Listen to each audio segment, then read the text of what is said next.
everyone, it's Dr. Teresa Ulrich again, and today we're going to check on the progress of that 10-gallon aquarium that has been sitting in my garage for quite some time, and we want to recycle it to use as a dwarf seahorse habitat and make sure that it's functioning properly and not leaking.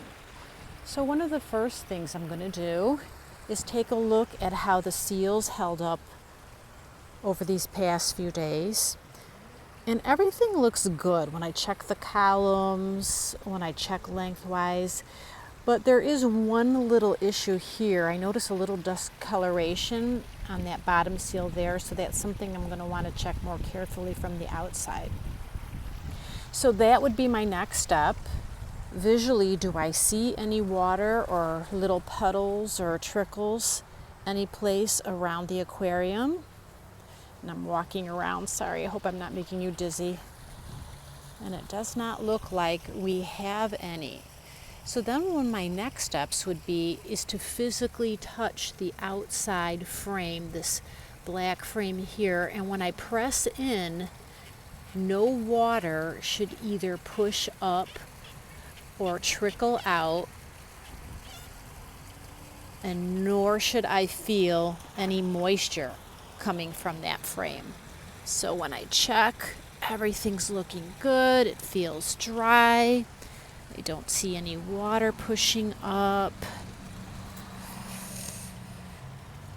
Very good. Everything looks in order. And this was the side that I was commenting might be a little concerning. So I'm going to check that a little bit more carefully. Actually stick my finger down as much as I can in there without separating the frame. I don't notice any problems, so that's great. The good thing is I don't see any chips on the corners of the tank, which could be an indicator that there's a problem for leaking there. But as far as I can tell, with this tank sitting for a few days now, full of water, it's not showing any stress or concerns other than that little discolored area that we were looking at internally from the seals, and that could just be an imperfection with the manufacturer there.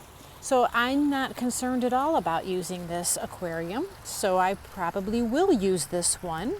And for the next update, we'll take a look at some of the equipment that we pulled out of here last time so that we can see what needs to be looked at more carefully as we start looking at, what we're going to use to put together a habitat for the dwarf seahorses.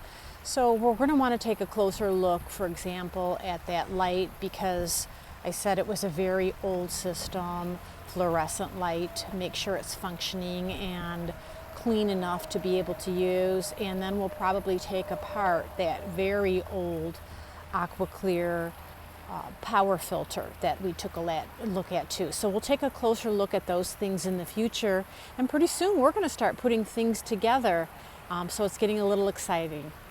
Thank you for watching. See you next time.